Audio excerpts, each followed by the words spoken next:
Bom, de repente você está com um paciente que tem uma mordida cruzada posterior, na região dos molares, ou até mesmo pré-molares. De repente essa mordida pode ser unilateral, essa mordida cruzada, pode ser bilateral, pode ser somente de um molar. Enfim, nesse vídeo eu vou abordar aqui diferentes situações, passando de uma forma mais prática, mais resumida, sobre o tratamento da mordida cruzada posterior. Então fique comigo até o final que eu tenho certeza que esse vídeo vai esclarecer algumas questões importantes. Bom, primeiro, vamos lá. A primeira coisa que você tem que definir quando você se depara com uma mordida cruzada, né, molares cruzados, seja unilateral ou bilateral, é identificar se essa mordida cruzada acontece devido a uma inclinação dentária. O molar, quando a gente olha de lado superior, em vez de estar ocluindo à frente, ele está inclinado para a lingual, ou o molar está numa inclinação correta, quando a gente olha assim de lado, mas ele tá cruzado mesmo com a inclinação correta. Se essa primeira situação acontecer, for inclinação devido a um posicionamento dentário, você vai conseguir apenas corrigir a posição dentária e resolver essa mordida cruzada.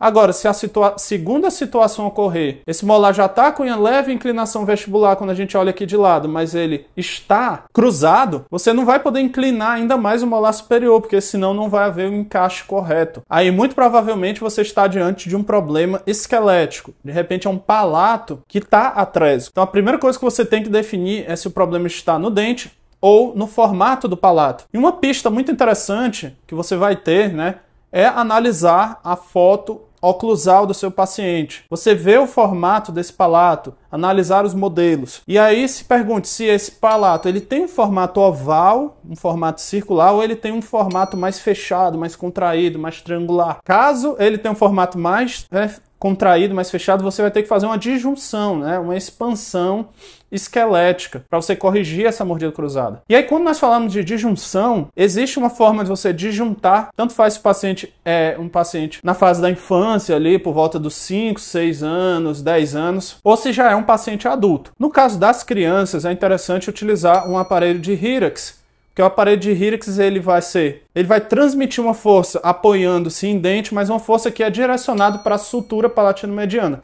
Como a criança ainda está com essa sutura em fase de formação, essa força vai ser suficiente para quebrar a sutura palatino-mediana, fazer um aumento transversal desse palato, transformando um palato que antes era um pouco triangular para um palato com formato mais circular. Já se for um paciente adulto, a lógica é a mesma. Você utiliza um Hyrax, mas um Hyrax suportado em mini implantes, que nós chamamos de MARP. Porque no adulto, como a sutura palatina ela já está muito solidificada, se você colocar um Hyrax convencional, muitas vezes, você vai ter um efeito muito mais dentário do que esquelético. Você não vai ter um aumento verdadeiro da estrutura óssea, né, do palato. Porque nessa idade, né, na fase adulta, a sutura palatina mediana já se solidificou. Então você não vai ter uma força suficiente. Então é preciso realmente direcionar essa força para a sutura palatino-mediana através dos mini implantes. E esse é justamente o aparelho de MARP. Uma pista de que realmente a disjunção funcionou, que nós tivemos uma quebra da sutura palatino-mediana, é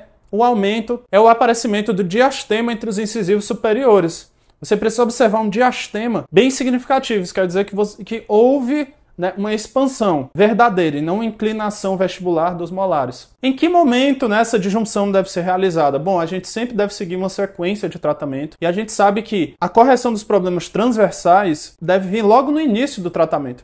Então, uma das primeiras etapas. Então, uma das primeiras coisas que você tem que fazer é, antes de prosseguir para as outras etapas, de repente um alinhamento e nivelamento, enfim, uma correção sagital, uma correção vertical, é a correção transversal. Agora, vamos dizer que nós temos palato em formato normal e realmente nós temos 1 ou 2 molares cruzados devido à inclinação lingual, né, do molar superior. Aí você pode fazer uma mecânica com elásticos cruzados, onde você vai colar um botão na lingual desse molar superior e vai passar um elástico cruzado do botão desse molar para o bracket na vestibular do molar inferior, fazendo então um movimento dentário. Bom, se você quer se aprofundar mais sobre as mecânicas, a sequência de tratamento, quer ter um passo a passo mais completo sobre planejamento ortodôntico correto, conheça o meu guia Planejamento Ortodôntico Objetivo, que é um curso pensado para quem está iniciando na ortodontia, tem pouca experiência aqui, e fazer com que você enxergue de uma forma mais clara qual o planejamento correto para a grande maioria dos seus casos. E aí você não vai mais se preocupar em fazer de repente uma mecânica errada,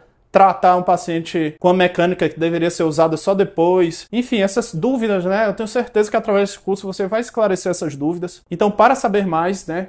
Clique no primeiro link da descrição e aproveite as condições especiais de lançamento. Então é isso, muito obrigado. Espero que tenha ajudado com esse vídeo e até o próximo vídeo.